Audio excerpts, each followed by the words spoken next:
Hello flat fans, good evening and welcome to In The Know, brought to you by the Racing Post and Coral. Hope you've had a nice break between York and Doncaster, but we are back refreshed for the final classic of the season and an absolute barnstorming weekend both in the UK and in Ireland, of course. Leopardstown have some absolutely cracking races. We've got the St Leger, of course, although admittedly half the runners are trained by Aidan O'Brien as well, and we've got plenty of potential future stars. Your likes of your economics, and we might see a nice one in the Champagne Stakes as well.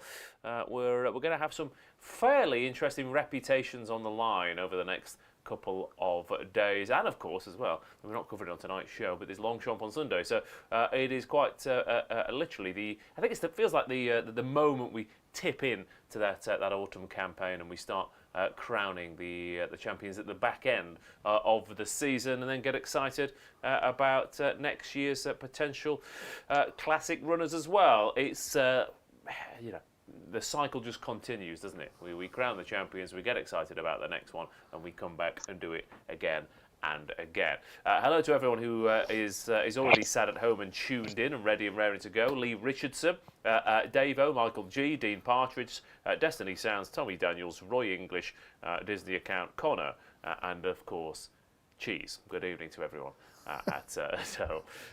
Michael G says, just coming back from Doncaster, finish level, but overall a horrible experience.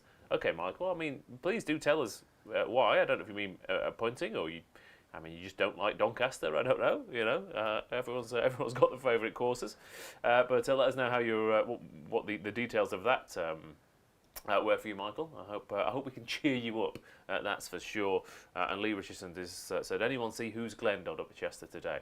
That was a nice winner indeed for the Andrew Balding stable, who are in very good form. What do you like tomorrow? Again, if you've got a nap, make sure you put the name of the horse in capital letters, put it in the chat, and I'll try and throw in as many as we possibly can. And I imagine we'll get naps from pretty much every conceivable angle. But anyway, speaking of conceivable angles, we're always guaranteed a few interesting ones from tonight's studio guest, of course, Mr. Graeme Rodway. Good evening to you, Rodders.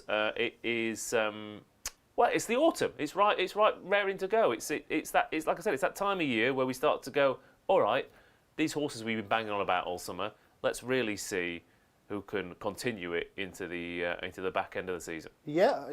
It was a beautiful day today, wasn't it? In Doncaster as well, although your emailer obviously didn't. Yeah, Michael G had a nightmare apparently. Yeah. Don't quite know what happened there, but fine. But I really enjoyed the racing yesterday there and today. It's not often, is it, that this time of year we get really quick ground. Possibly is going to be tomorrow. It certainly was drying ground, wasn't it? Today, definitely good ground for sure. Whether it does go on the far side tomorrow, I guess depends on how the weather goes. But it looked like a drying day today. And I think it's making for a quite exciting racing, isn't it? Rather than like a slog round Town Moor, which it often can be at this time of the year. Kind of like this race last year, this race meeting was run on soft ground, wasn't it? So it's a bit different to what we're used to having at Doncaster, but I'm enjoying it. Yeah, I mean, Donny's, it's a big, wide, galloping track. Most of the races are on the straight course, so it's not particularly enjoyable when the mud is flying, because I feel like the horses you fancy sometimes, they miss a beat, then you scup it, aren't you, on really bad ground? But yeah, no, it seemed really fair today. It's such a weird track as well, because you think you're getting to the finish line, and then suddenly you realise that there's still another half furlong to go, and you go for thinking, oh, this is going to win. Oh no, is it going to be out the free? Because the race has changed so much inside that last half furlong at Doncaster.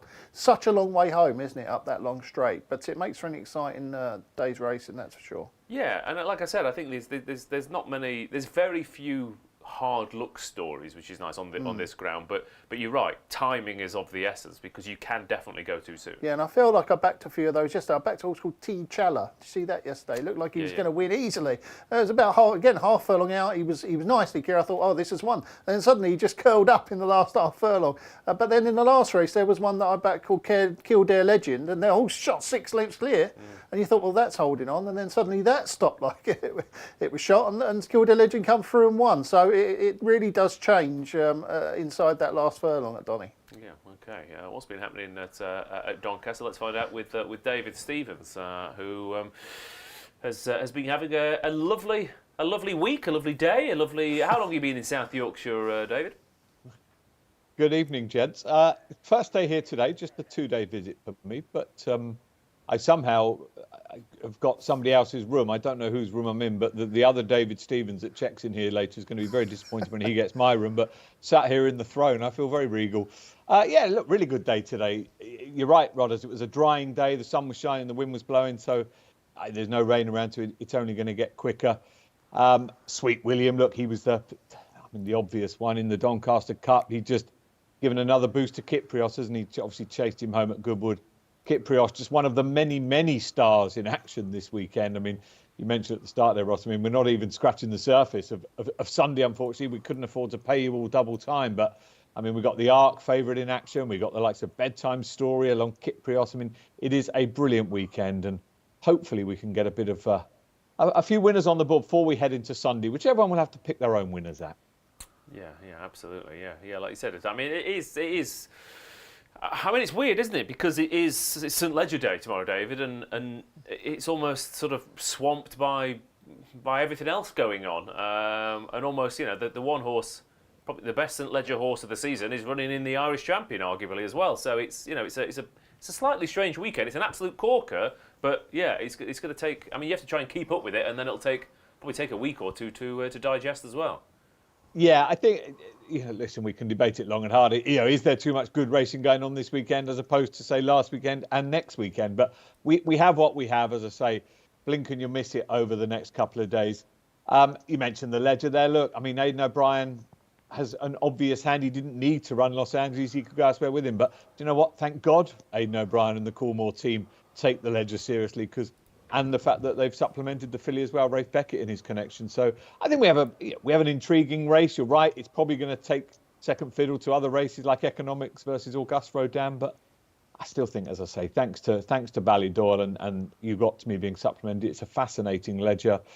It is the subject of our first price boost for the duration of this live show. And I mentioned Aidan O'Brien, but it could be a home train winner of it if you think there's going to be a British winner of the St Ledger. That is 2-1 from 5-4. And we'll be coming to the Portland as well a bit later. The first two in the betting are Chagrin and Cover Up. A win for either of those is 4-1 from 130. As always, duration of the live show up to a tenner. Okay, thank you, Mr. Stevens. Right, I think we're also joined by the one and only Mr. Tom Segal, who is ready and raring to go, hopefully for a big weekend of locking the office door and watching wall-to-wall sport, I imagine, Tom. Yeah, no, I'll be going to Reading tomorrow, but I'll be watching the sport the rest of the time, Ross. Yeah, looking forward to it. Love Doncaster. Best track in the country, bar none. Absolutely brilliant racetrack. All tracks should be like Doncaster. Massive long straight, massive wide open, no hills, no turns. No horse gets in any trouble, hardly ever. I love Donny. I think it's the perfect track. Yeah, again, I am in that small handful that reads your columns, Tom, and I make sure I refresh them 9 or 10 times to really get the clicks up. But you were saying about certain tracks. You're right. I think everyone has race courses where they just cannot get their head around how the races unfold. I mean, personally, Hamilton, for example, if I ever have a bet at Hamilton ever again, I do not get the place, regardless of what the ground's like, whether it's on the round track or the straight track, and you have your favourites as well. But yeah, there is something about Donny. It's quality racing, like you said. It just looks quality, doesn't it? Yeah, it just suits my style, my way of looking at horse racing. I hate tricking horses. I'm absolutely rubbish at Goodwood and Chester. You have to trick horses in there. It's who gets the best run, who's in the right position. No good at that. I'm simply no good at it. I don't know how to do it. It doesn't suit my way of thinking. But places like Donny, Newbury, Ascot, dead straight, massive flat tracks. Donny and Newbury especially, because they've got a really long straight. Epsom's the same. I know it's a bit up and down, but I like race tracks with long straights. I hate them with sort of nippy turn into the straight and everyone gets in everyone's way and the sort of who's in front when the music stops type racetracks. I'm just no good at them. But Donny, I think, is perfect. Absolutely love it. I think it's a great track. Really looking forward to I've loved the first 2 days, and I'm really looking forward to tomorrow. St Ledger's always been one of my favourite races. Yeah, lovely stuff. Well, I've heard. I'm going to start it right now. We're going to get a campaign for you to ride in the Ledger Legends next year. They've got a good Shire horse, haven't they? What's that, Tom? Got a good Shire horse, have they? Because I'm not too slim these days, Ross. No, well, you've got 12 months now to, I don't know, amputate a limb. We'll see what we can do. Yeah, good luck with that, mate. Good luck. But let's get that campaign going. All right, let's get stuck into the weekend then. But first, we've got this.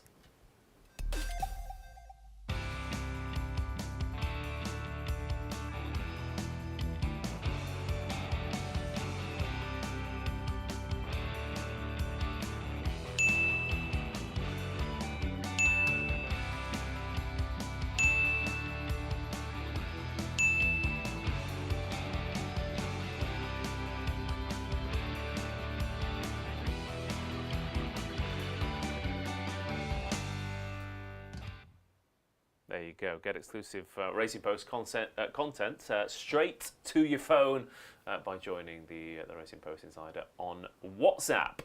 Right, scan that QR code unless you, like you said, watch it on your phone, in which case borrow your mate's phone and scan it on that. Let's go to Doncaster first then. Like I said, we're going to be doing a bit of Donny, a bit of Leopardstown, but I'm sure we'll throw in a few opinions elsewhere as well. But we'll start off with the Champagne Stakes, the first race on Doncaster St Ledger card. A Group 2 for the 2-year-olds. 6 of them run over 7 furlongs, and plenty of years this throws up a subsequent Group 1 winner. Not always necessarily the winner of the Champagne. Of course, Rosalien was beaten in this last year.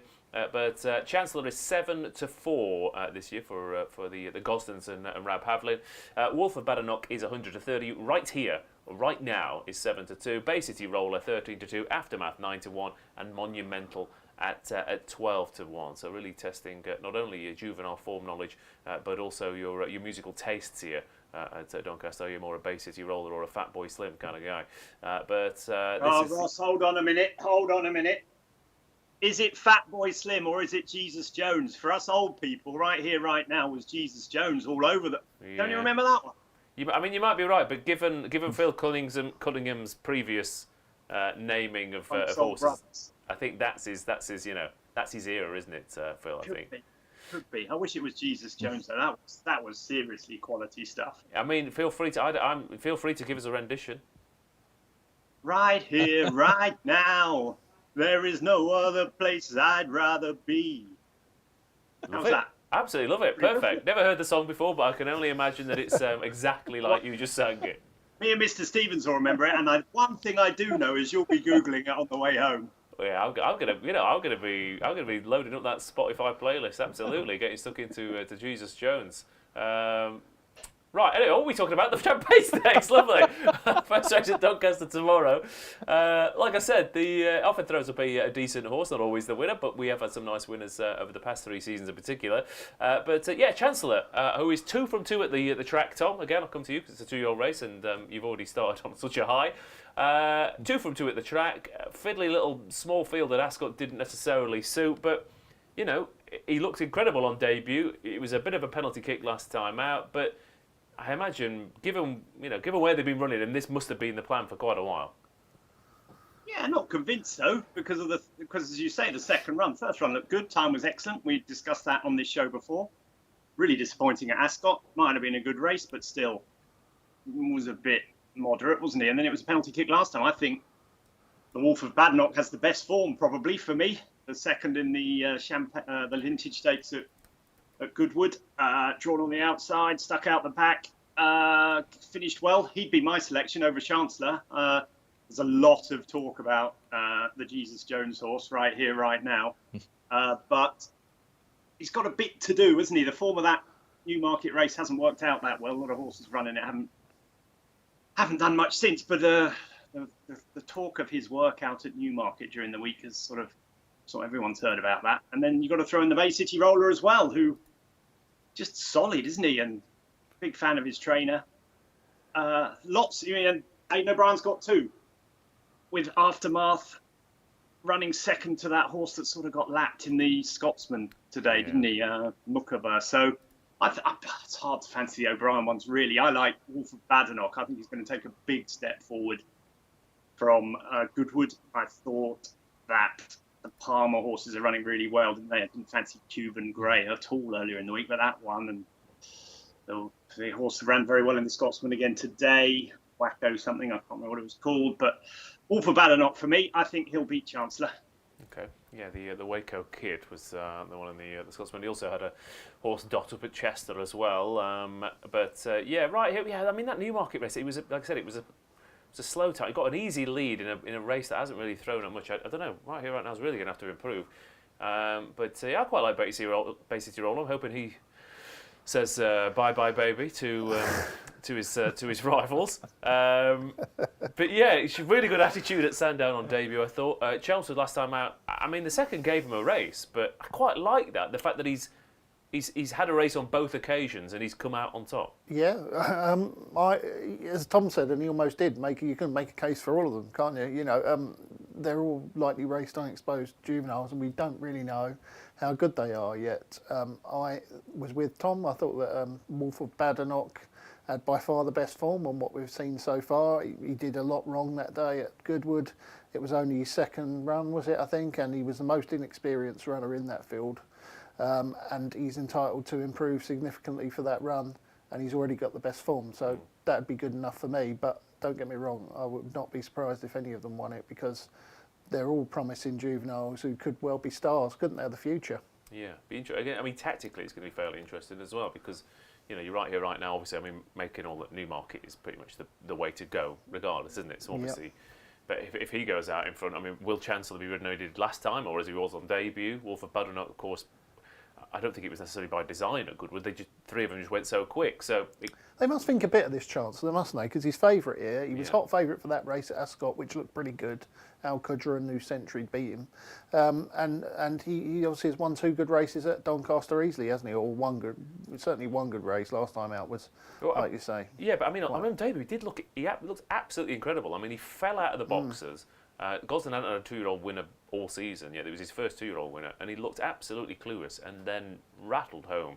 But you're right, I mean, 7-4, 2-year-old race. Yeah, short enough. It is short but enough. Maybe if there is a star in the race, it's him.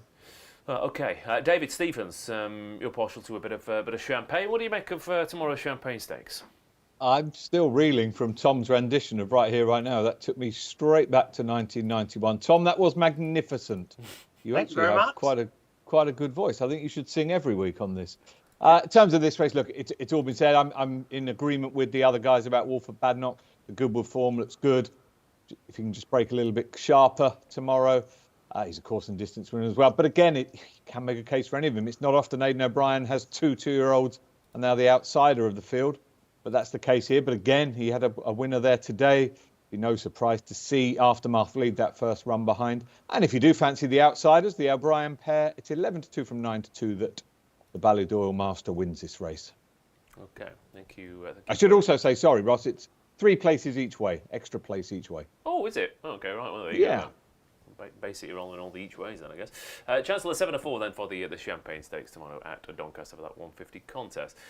Okay, like I said, we've got plenty we could be chatting about over the weekend, but let's nip over to Leopardstown for the 2:15 then. It's the Solonaway Stakes, a Group 2 over a mile here, big field, 12 of them lining up, but a fairly short price favourite and a fairly top-heavy market as well, with Diego Velasquez at 15-8, Maljoum at 3-1, Mutasarraf at 8-1, Galen 9-1, Pokerface 9-1, Mountain Bear 10s, and then 12-1 and Bigger the Rest. And a race that British Raiders have done pretty well. They've won 10 of the last 20 in this, and they sent quite a few over this year as well. Maljoum, Pokerface, and Flight Plan, of course, go over for a little bit of a crack at Diego Velasquez, who, apart from his runs in very good company, has looked a good horse. He's got a bit of a funny profile because he's 2 from 2 at the track. He's been all over the place in soft ground, up in trip, down in trip, Group 1s and all sorts,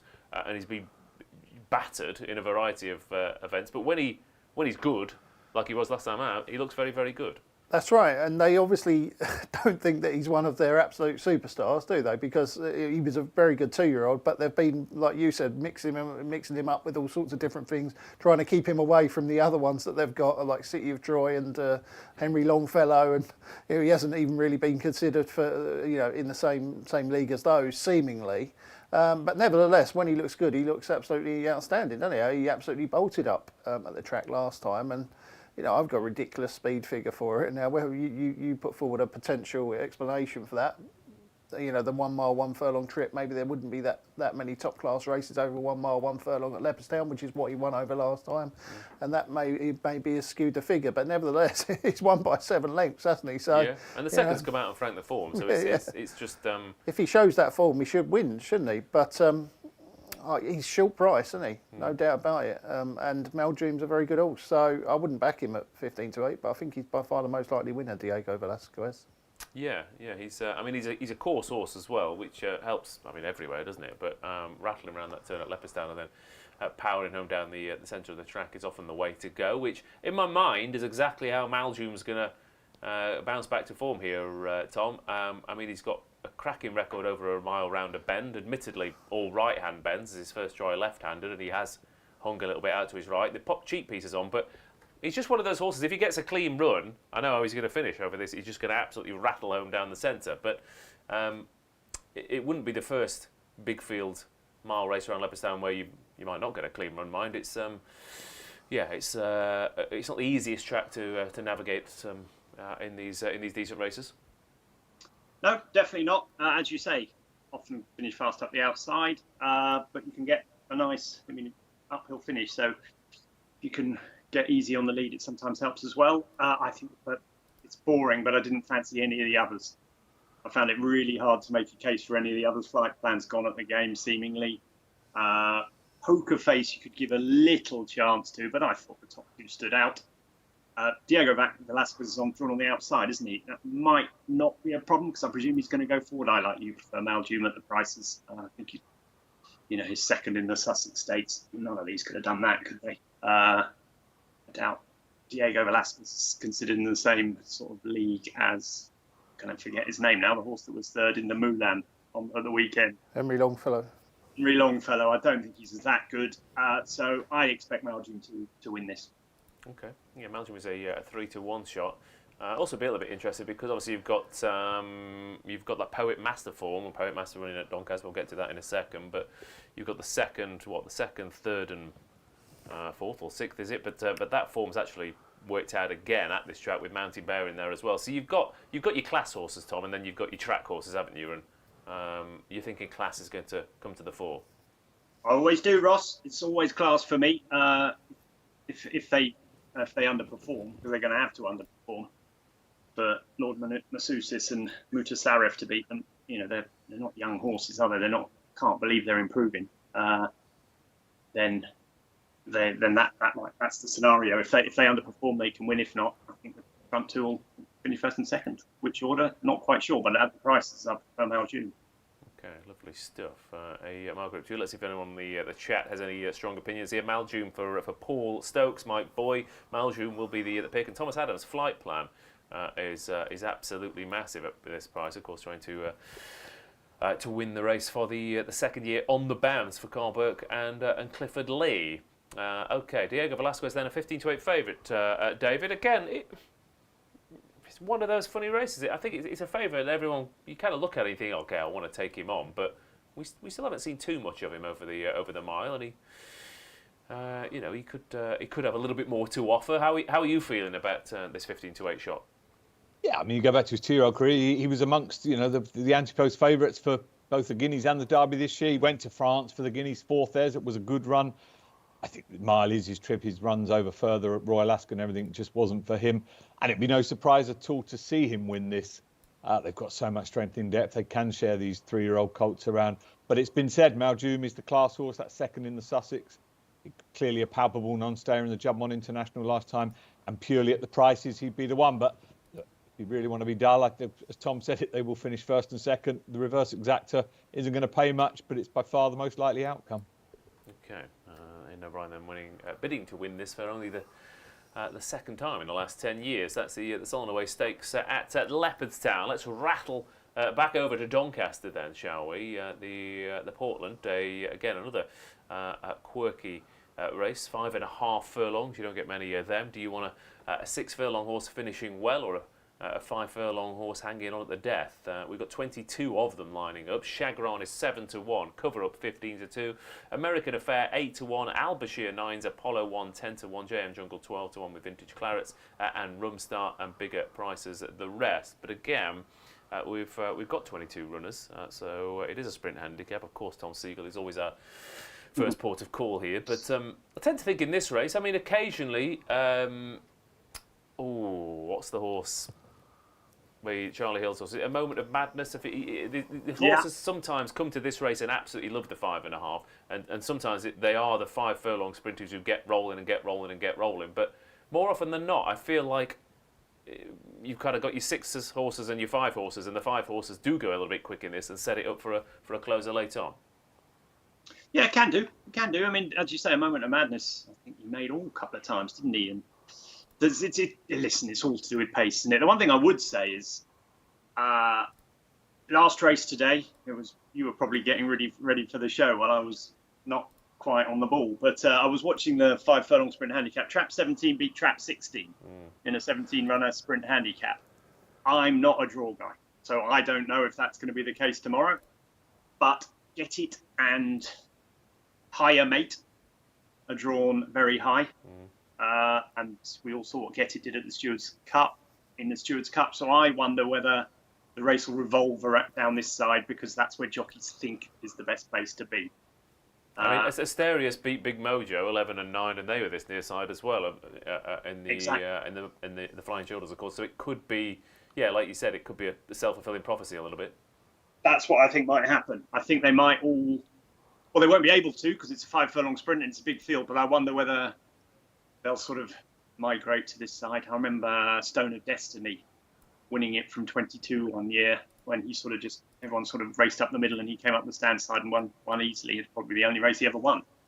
But that's what I don't know. That's my thinking about it. As you know, sprint handicap's not my thing, but I've been following American Affair all season long, really. And I think the last 3 times he's been badly drawn on every single one. He's run really well on every single one. At Haydock last Saturday, he was in highest stall, wasn't he? And we all saw what happened in the Sprint Cup. It was impossible to get anywhere near the front from a high draw.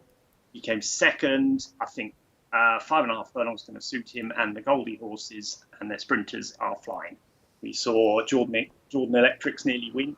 We saw Phaylak win. I mean, Phaylak absolutely coast. I mean, if Phaylak's winning like that, then the horses are in good form, aren't they?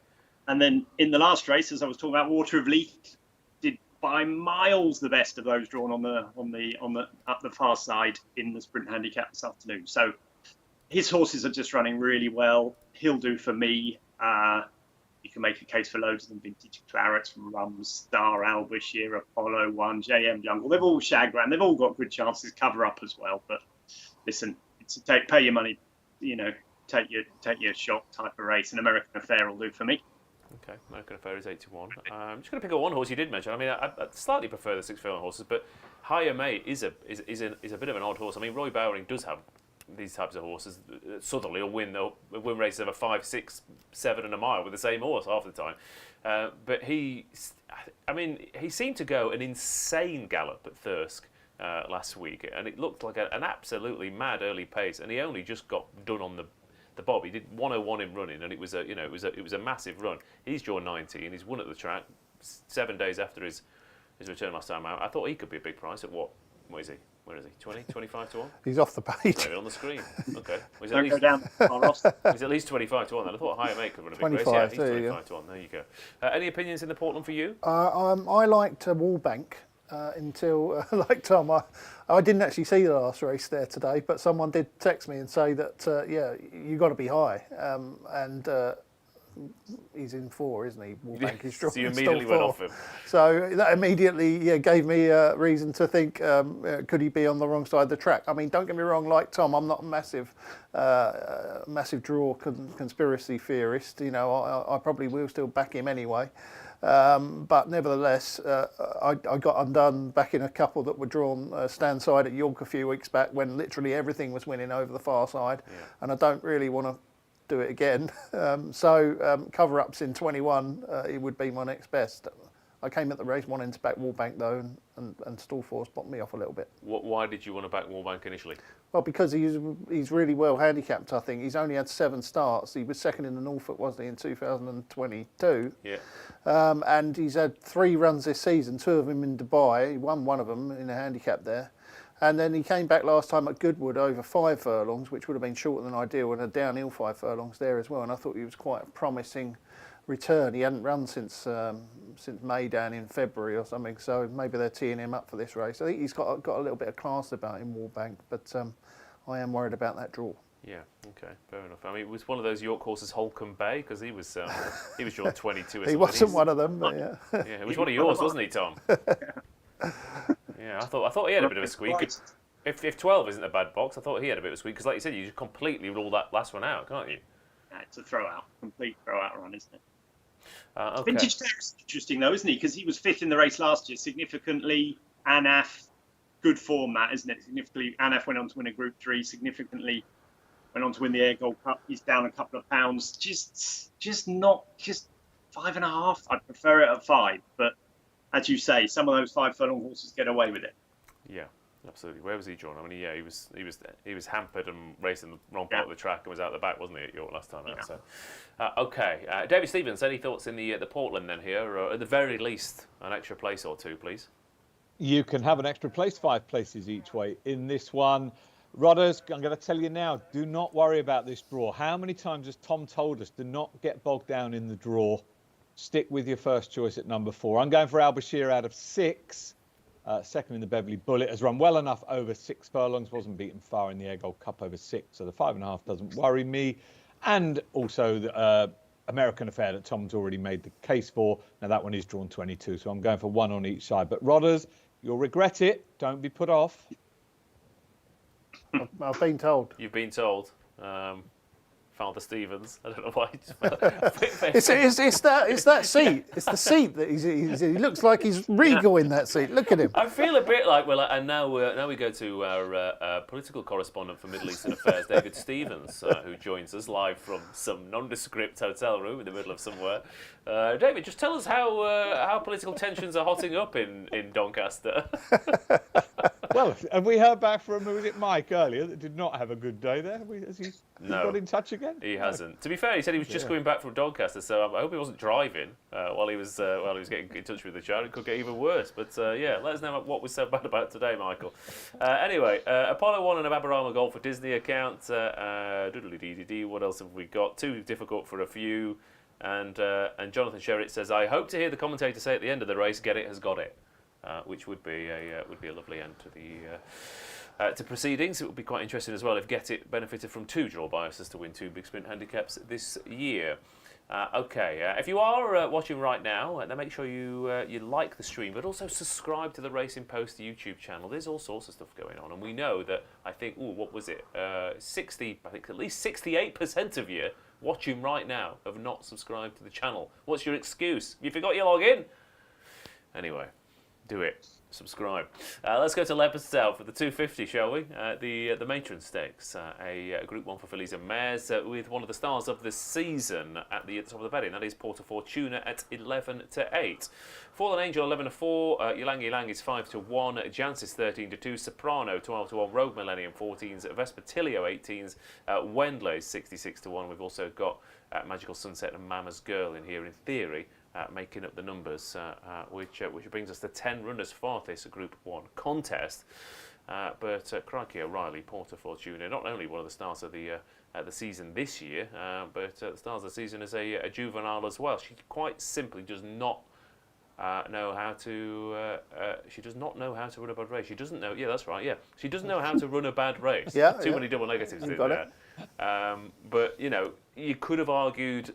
She could be unbeaten this year. She was nabbed on the line by Almaca in the Guineas, and since then she's gone to Ascot and Newmarket, and she's made absolute mincemeat of her rivals. Will she do it again, Rodders? She might. I think she's very good. She was very good at Newmarket last time. I was there that day and was very impressed with the way that she dispatched that field. I didn't think it was the strongest of Group 1s that I've ever seen. Falmouth Stakes, I must admit. Fair. And nevertheless, she did win it well, and you could have called her the winner from 2 furlongs down. She was going that well.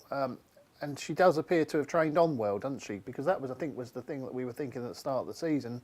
She a 2-year-old, she had a lot of runs at 2, didn't she? But she has progressed quite nicely. But I prefer Fallen Angel at the prices. She has got just as good a form as far as I'm concerned. The victory in the Irish 1,000 guineas looks really good. Obviously, Opera Singer was 3rd. Was it Purple Lily was 5th? I think she finished 3rd, didn't she, in the Irish Oaks? She had that one blip, didn't she, in the 1,000 guineas when she was favourite, and things didn't quite pan out for her. But we've seen that happen before, haven't we? To good horses, they get, City of Troy being a prime example. She didn't get a great run that day either. And if she's right, of course, after a long break, why she's been off the track, I'm not entirely sure. I've not been keeping up with that, but. I think she's the best horse in the race. So at 7-2, I'll take her over Porta Fortuna, but only narrowly the best horse in the race. I think those two are clear of the rest to me. With the fact that she was beaten on a seasonal reappearance and then is coming back after another extended break, is that a concern? Not really, because I don't think that everything went right for her that day at Newmarket. She definitely got bustled about a bit, didn't she? Didn't have the clearest of runs, and they must have thought that she was bang right first time up because she went off fab for the race. So I'd definitely be willing to give her a chance, just because purely I think that she is a slightly better horse than Porta Fortuna, and she can prove it. Okay.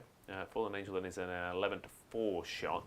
Got some flies in the ointment though a little bit here, haven't we, Tom? I mean, obviously, who knows what to make of Ylang. I mean, again, a bit like Diego Velasquez, experimenting with trips. And then I don't know how good Jancis is, but bloody hell, she's good to watch, isn't she? She's won twice around this track, and both times she looked like she was going to finish 5th or 6th, and she's absolutely rattled home and dotted up.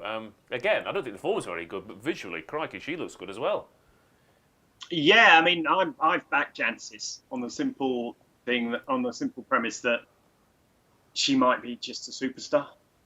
We don't know how good she is. I like backing horses that could be brilliant at decent prices. She was a double-figure price earlier in the week, and she could win easily because she has looked tremendous on both starts. She could also blow out massively, but that's, we saw one today, didn't we? Jonquil in the Scotsman Stakes looked good at Sandown, but was taking a big step up in class. But it was even money. I don't want to back horses like that even money. I want to lay horses like that even money. But when they're big prices like Jancis is, I think you can take a chance, and that's what I've done. I don't know how good she is, just like you said, but she's looped the field twice at Leopardstown over 7 furlongs. She's come from miles. She must have made up 15 lengths on her debut. Now, they weren't very good horses, but some of them were 1 off 80 and rated like that. She must have given them 15 lengths start, and she'd have been 15 lengths ahead after about 2 furlongs. So she's clearly got a load of talent. It's quite interesting that Billy Lee went for Vespertilio, which I thought was quite a strange one because she doesn't look like she's quite good enough to win the race, but that's his choice. He knows more about them. But I thought Jancis was the alternative to the 2 at the top. Rodgers is exactly right. They've got much the best form. How good that form is, I don't know. I really don't know how good they are. They're obviously the best of their generation over a mile, but is it form that an improver can't get to? I'm hoping not. I'm hoping Jancis might get there, and you've got to throw in Soprano as well, because I think the track's going to be real suit her. Question is there going to be how fast are they going to go? Because hopefully Fallen Angel will go out and make it a really strong pace, because if that's the case, Soprano could easily run onto the frame out the back because the track will suit her. But I've backed Jancis, and I'm prepared to, I'm quite happy to see her. She could easily win this. She could easily win it, or she could easily finish last. She's one of those. But at the prices, I like bets like that. Okay, thank you very much, Mr. Thomas Segal. David Stevens, anything in the Matron Stakes for you?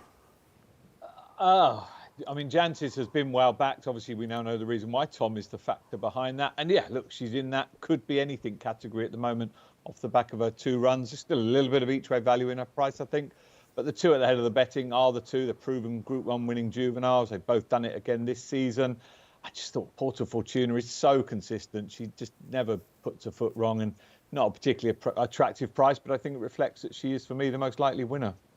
Okay. Thank you very much.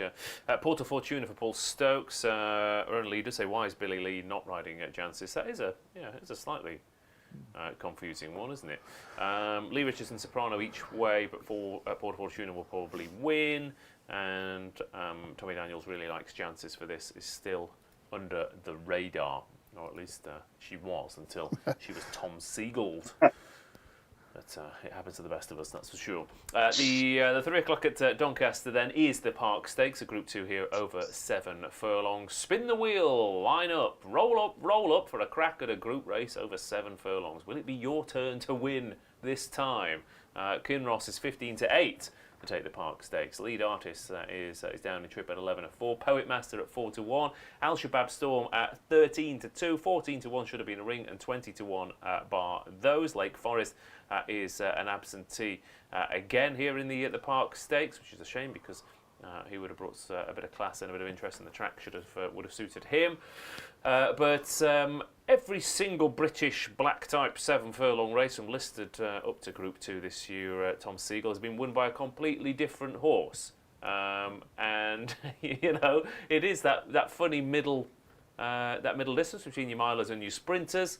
But that said, if I'd said that to you and said we'd got to the 13th of September and Kinross still hadn't won a race, I think you'd have called me mad earlier on in the season. He's won every single calendar year since his debut, and it could well be that the Park Stakes is his and then he goes off to Longshot, because he does tend to get going in the autumn. But yeah, 7 furlong group races, anything can happen. Well, they didn't last year. Kinross won them, didn't he? Didn't they? This year, you're correct. And it's been all over the place, isn't it? York was obviously a complete freak race. I don't know what happened there. Well, I do know what happened. Lake Forest went nuts in the stalls and upset audience, and basically became a 3-runner race with 3 rags. So that was a complete aberration. Goodwood was a complete farce, wasn't it? The 2 of them went out front, and everything else had no chance of. And so I still think Ross will win this. I really do. I think he's better than these. Lead Artist is dangerous. I get the Poet Master line. He was a big price in the week. 4-1 now looks pretty skinny to me, given that he's got a penalty.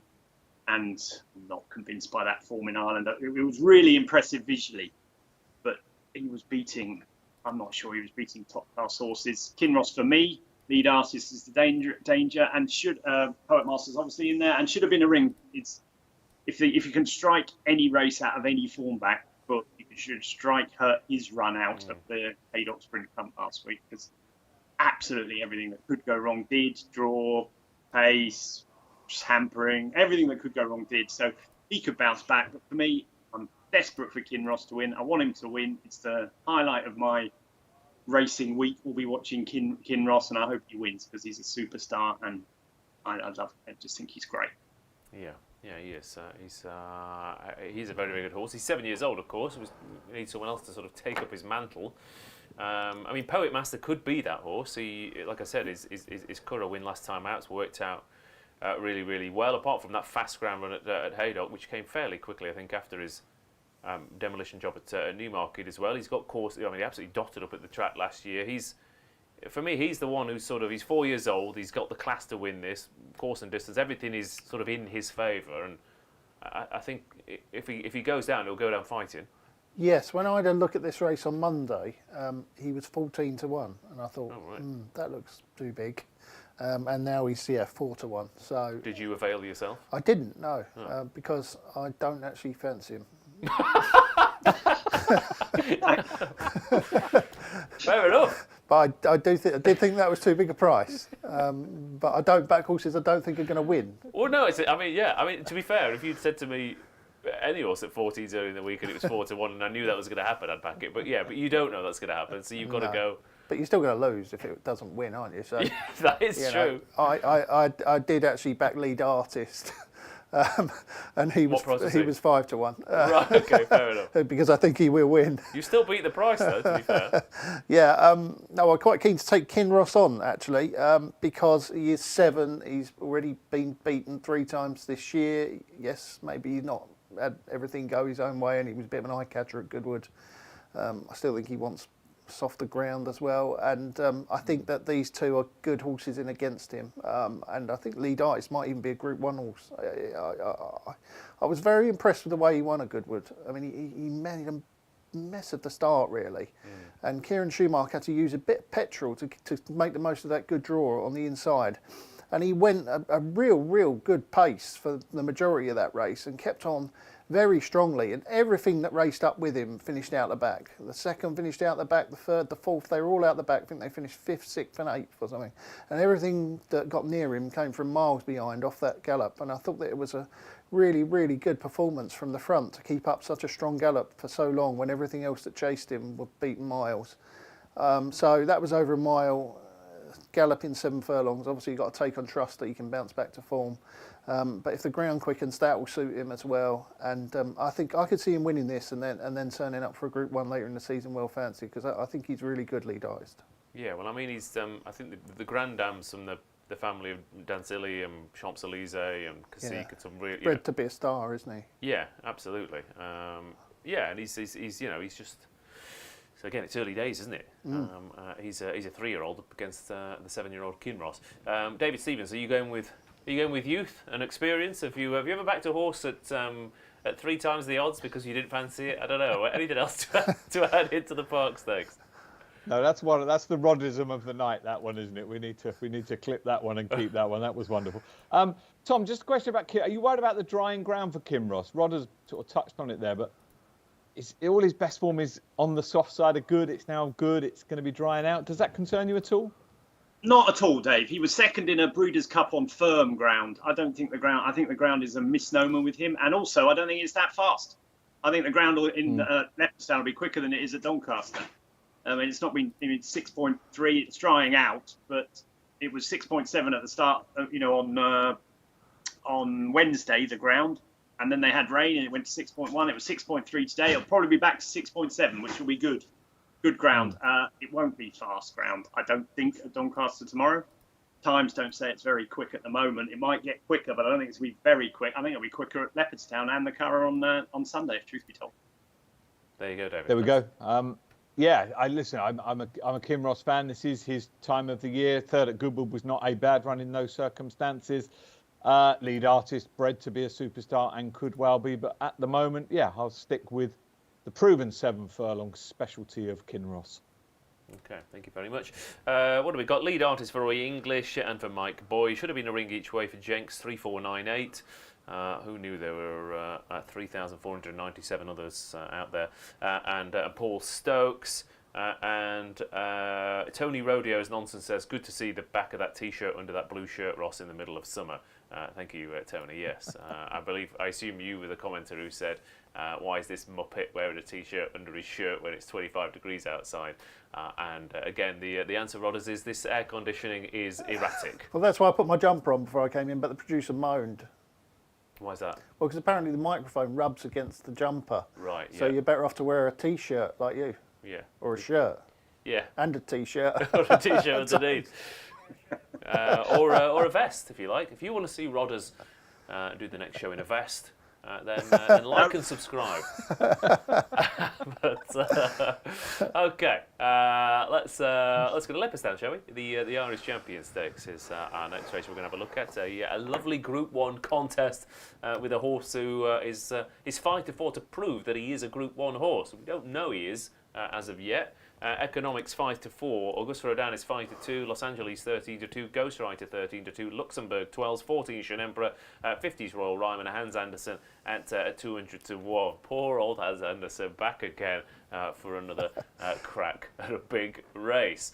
But we know Hans Anderson isn't a Group 1 horse. We don't know Economics is yet. I mean, he looks it, obviously. He absolutely mullered them at York, and the way he came home to beat a good horse in JRB in France last time out is very impressive indeed, Tom. And he's been considerately handled by arguably one of the most patient trainers in the business. I mean, a 3-year-old for William Haggis, still very early days, isn't it? I mean, they get better as 4-year-olds and even 5-year-olds as well. You know, Dubai Honor, for example, is a horse who just keeps getting better as he gets older. But again, he's a very short price up against some good horses, but he could easily go and murder them. What do you reckon is going to happen? Well, exactly that. Exactly what we were talking about earlier. Personally, I think he is undoubtedly a Group 1 horse. I don't think you can count on many fingers the 6-length Dante winner that doesn't end up being a Group 1 horse. For me, he's clearly a Group 1 horse, but he's taking a step up in class and he's 5-4 at track he's never run at. So for me, it's I think he's a superstar. I think he's by far the most likely winner, but I couldn't back him at 5-4 simply because that's what we were talking about earlier, like the Jonquil thing, wasn't it earlier? At 10-1, the Jancis price or whatever she was, you can take a chance. At 5-4, no thanks, no thanks. I'll let him. I hope he wins. I think he was brilliant at Deauville last time. I thought the way the race was run, he had some real top horses in there against him, I think. I know you're a big fan of JRB, but Al Macdam or whatever it's called, Al Kadam, and loads of horses that had run really well. I mean, the stemmers out there, the horses that like tying in form, will have noticed that he beat loads of horses in that race that have been running in top races, and he beat them hollow, given the way the race was run. So I'm more than prepared to see him win this easily, but I can't back him at 5-4. I also can't back August Rodin at 5-2. I can't back August Rodin full stop. Not because I think he's not a brilliant horse. He's on 6 Group 1s at the end of the day. But I just don't think this season he's been anything like his best. I know people will say he won the Prince of Wales's, but I thought that was a moderate running, renewal of the race. And I thought he got the perfect ride. And he sort of scrambled home from 2 French horses that are okay. But they're old French horses. They're not youngsters that have been winning loads of Group 1s in there, throughout, for years and years on end. They've been beaten loads of times, and he sort of struggled home. So, look, he's got home advantage. He's got 3 blockers in there, so he's going to have everything run to suit, isn't he? But I don't know. I'm not convinced by him. Los Angeles is just sort of a weird spot for him, but I get why they're running it, because he looks like he's the type of horse that will have no problem going back in trip. But for me, the one horse that stands out is Ghostwriter. I do not understand why Ghostwriter was 8 or 10-1 earlier in the week. I think his last 2 runs have been his best by miles, and he's had excuses both times. At Sandown, he got beat by City of Troy and Al Riffa, who have both won Group 1 since, on soft ground, which he doesn't really like. And last time, we talk about draws at York, and we talk about draws in handicaps. We seem to forget them in Group 1 races. Ghostwriter was drawn in 13 of 13 at the 10 furlong track at York, which was a massive draw bias last week at the Ebor meeting. He stuck out wide for the whole of the race. He pulled too hard. He couldn't get any cover. He slotted on the inside, and he travelling as well as anything turning into the straight, and he sort of runs out of gas a furlong out because of all that's happened to him. But he still had blue stocking and proper Group 1 horses well behind. I think he's the best. I think he's got just about the best form in the race this season, if truth be told. I think his form stacks up better than any of those in this race. He's got stall 2, which is, is he going to get the run of the race from there? Don't know. But I couldn't believe he was 10-1 on that. I think it's just one of those that people sort of think, oh, we know he's not quite good enough. He's that sort of price. Whereas the potential of economics, the back form of August Rodin, make them short prices. But I think Ghostwriter's form this season is at least as good as theirs. And he'll do for me, but I am very scared of economics.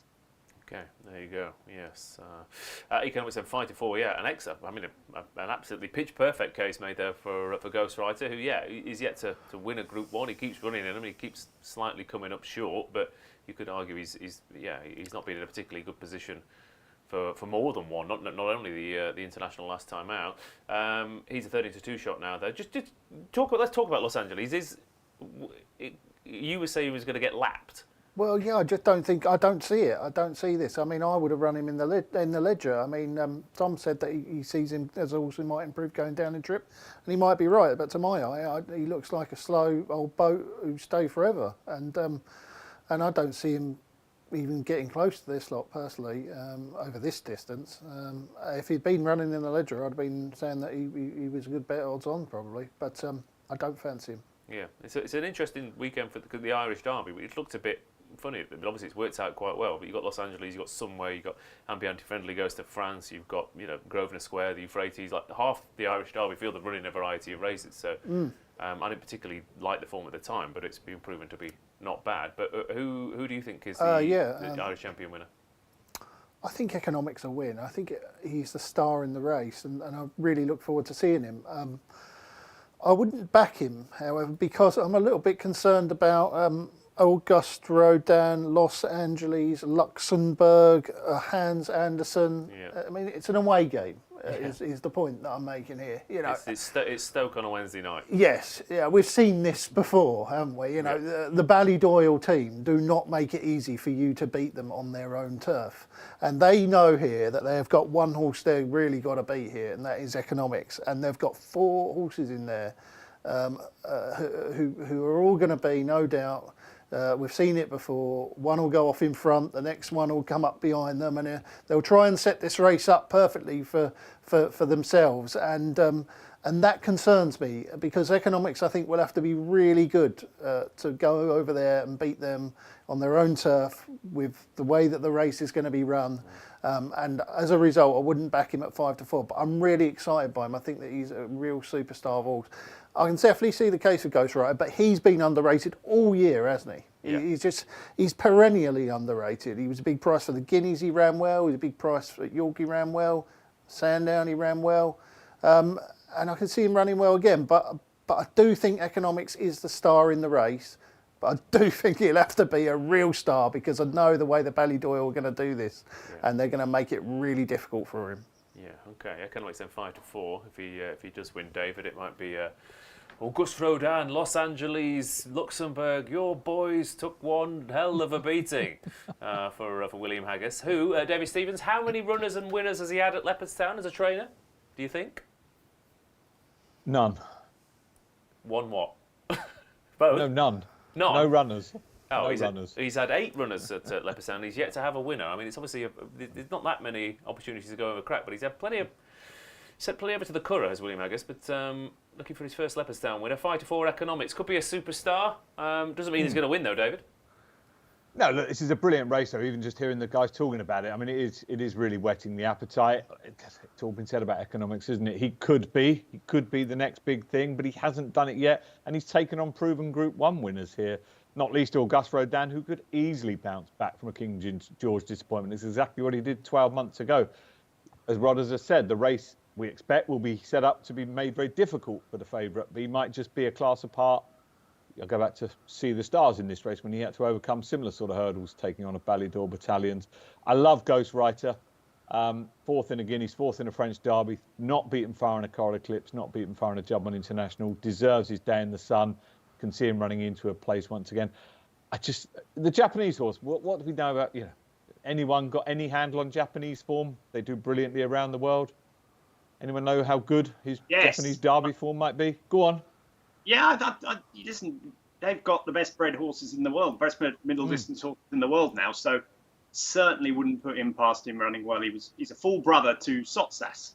He cost £2 million from a sale in France, I think. Went out to Japan. He's 5th in the Japanese 2000 Guineas, 3rd staying on strongly in the Derby out there. It's obviously hard to tie in, but we know how well they've done everywhere around the world. America, here, Dubai. You cannot rule out Japanese horses anywhere. People always look down their nose because they haven't won the Arc. Well, they should have won 2. Do you know what I mean? And they've got absolutely tremendous bloodstock.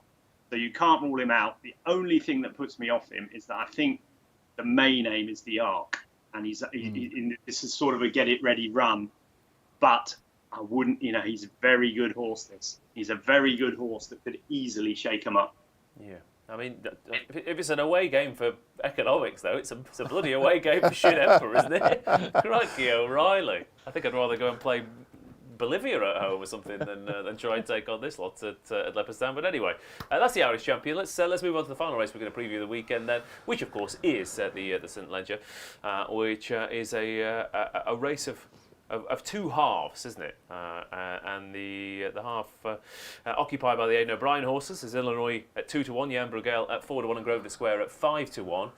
Rafe Beckett's thrown You Got To Me in at 9-2, and then you got Sunway at 5s, Dear a Mile at 16s, and Wild Waves at 40-1 then here for the St Leger. Like I said, a few people think that the best St Leger horse from Ballydoyle isn't running in this race. There is obviously that to concern you, but Illinois is a quirky sort. Jan Bruegel's a big old boat, but very talented. Grosvenor Square's form is interesting. Graeme Rodway. What do you make of this year's St. Leger? Let's not have a chat about how good it is compared to previous years.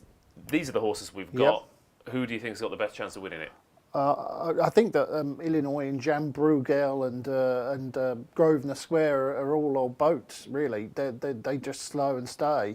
Lummoxes, Rodders. Lummoxes, as Tom would say. But obviously, you know, they're going to be there and they're hard to beat, aren't they? But I didn't really understand why Sunway was such a big price as compared to Illinois, because their form ties in fairly closely to Los Angeles, who I would think would have been odds on if it lined up for this or close to it. I think Illinois was beaten a neck by Los Angeles, getting £2 at York, but Sunway was only beaten 3/4 of a length by him in that Irish Derby. And that was off level weights. So I think personally, if on collateral form, that gives Sunway a marginal edge. But yet he's a much bigger price, isn't he? And on the back of that Irish Derby run, I did back him for the King George at Ascot. I thought he might be able to spring a surprise. Not a lot went right for him there. He was at the back. He almost fell over coming on the home bend. He had to barge his way through. But he stayed on really strongly in the straight. He passed good horses like Auguste Rodin and Luxembourg, like they were standing still, to finish fourth. Yes, albeit miles behind the first three, of course. But I don't think that any of these old lummoxes would have been good enough to finish fourth in the King George after stumbling in the way that he did. I think it was a really good run, even though he was beaten so far. I mean, the King George is a much stronger race than this one. So he's the horse that I've backed, Sunway, for David Manuzzi. And of course, we've got a bit of a jockey upgrade, don't we? Well, I know James Doyle rode last time, but we've got Super Sumi this time. We have indeed. He warms up with a ride on Apollo 1 in the Portland. And then rides Sunway in the St. Leger. That's an interesting afternoon at Donny. And then he rides Ambiente Friendly in France again. He's a jockey, very much a key to the Irish Derby form as well. But yeah, and of course he does have. David Menuisier has. He's had a bit of a frustrating year with his class horses, hasn't he? And not much luck at all. They've all been ridden, as a lot of his horses are, chilly out the back, and I think at least 70% of the time, Tamfana, Sunway, the good horses it just hasn't worked out for them, Tom.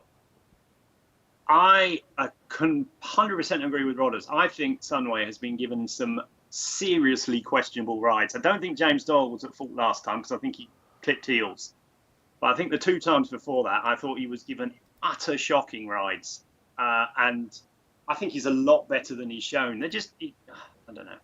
Hopefully he's on a flight to America and won't be watching this. But I thought Oisin Murphy gave him far too much. You know, he's just trying to be too clever in France and at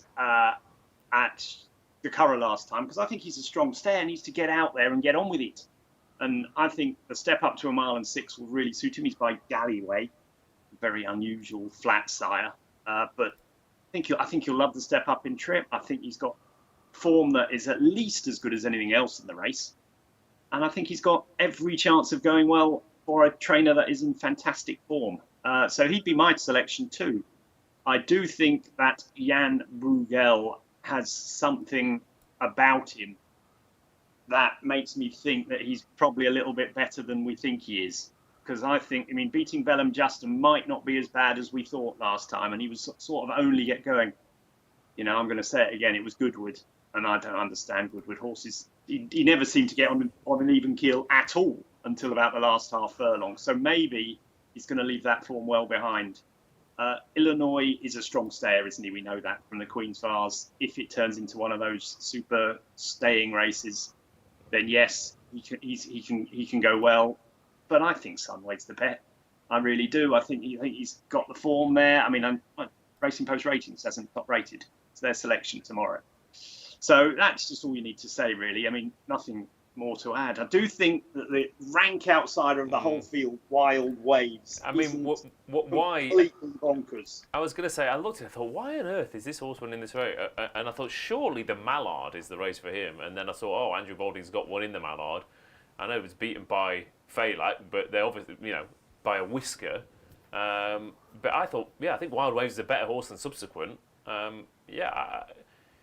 He could outrun his odds.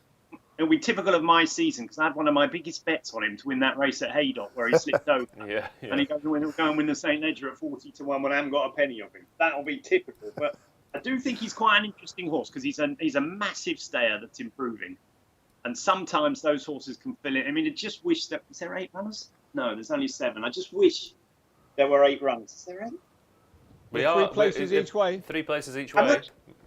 3? Yeah, well, I might have a few quid on him each way. I noticed he was 66-1 earlier in the week, and now he's 40s with you, Mr. S. But I don't think he's completely out of it because I don't think they're brilliant.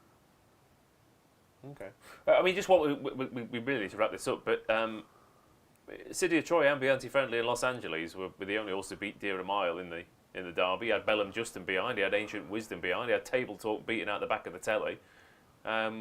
He's 16-1 as well. I mean, obviously anything could happen with the blinkers, but Owen Burrows, Donny's one of his tracks. Tom? Yeah, undoubtedly. He's right in there too. I mean, there's not much between the first 7 in the market, is there, on form? There just isn't. We haven't even mentioned You Got To Me, who won the Irish Oaks. You know, she's Group 1 winner. There's only 2 Group 1 winners in the race, aren't there? That's You Got To Me and Sunway. She's in there as well. Dear a Mile is becoming a very big price. I presume it's because he got... I don't know what happened at Windsor last time, but that's Windsor for you. Thought he should have won, really, but he didn't.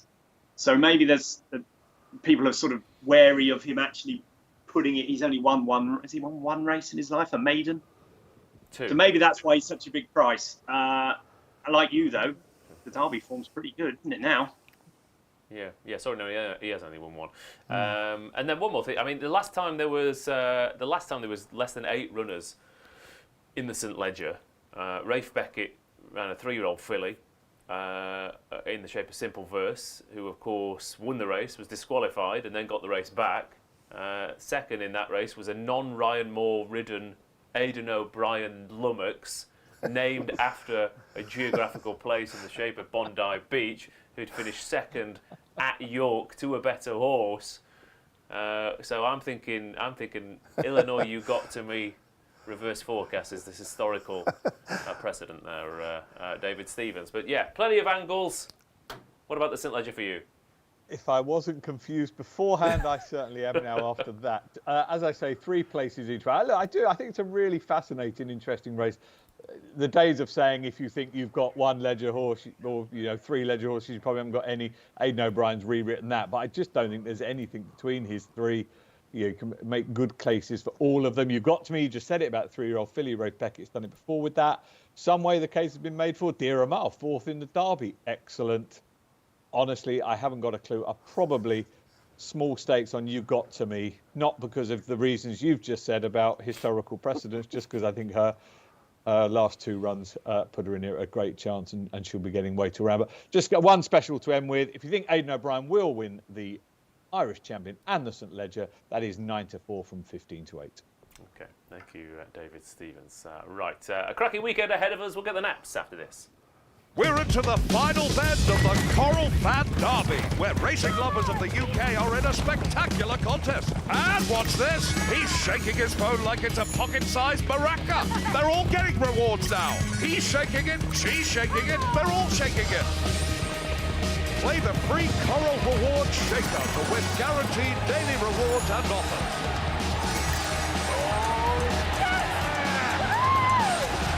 Coral, we're here for it. Okay, right. Big weekend ahead then. What's the best bet from our panel? Will it come from Donny? Will it come from Leopardstown? Will it be the Curragh, Longchamp? I don't know. Maybe the Jump Jockey's Handicap at Chester. You never know. Let's find out. Graeme Rodway, what's the nap? I'm going to go for Wolf of Badenoch. 225, is it? Doncaster, 150. I think. 150, is it? 150 Doncaster, Wolf of Badenoch. Thank you very much. Tom Segal. That was going to be mine. I must say, what a cracking show, Ross. You've done a good job today. Sometimes I think you're a bit ropey, but this time you've done a really good job. It kept it going smoothly. My singing was obviously the highlight. Roddicism was quite spectacular too, so I've really enjoyed it. I think that the best bet is Ghostwriter. I'm going for Ghostwriter to cause an upset in the Irish camp. Okay, thank you very much for that incredibly backhanded compliment. David Stevens, what's the nap for you? I mean, I was also going to nap Wolf of Badenoch. I don't know what that tells you, but I will go for Porta Fortuna, and I think Tom should play us out with a bit of Jesus Jones. Yeah, all right. Okay, we'll get to that in a second. I'm going to go for Malju to finally bounce back to his best in the Solonaway Stakes, and to see us out. Our musical guest tonight is Mr. Tom Segal. Oh no, I don't know any more Jesus. I do actually know a few more songs. What about Bye Bye? Send us out with Bye Bye Baby by the Bay City Rollers, Tom. That's you. I don't do Okay, bass. I'm fine. Bye Bye Baby, Baby Blue. I don't know the rest of the words. We'll see you for the Arc. Enjoy the weekend. Good night.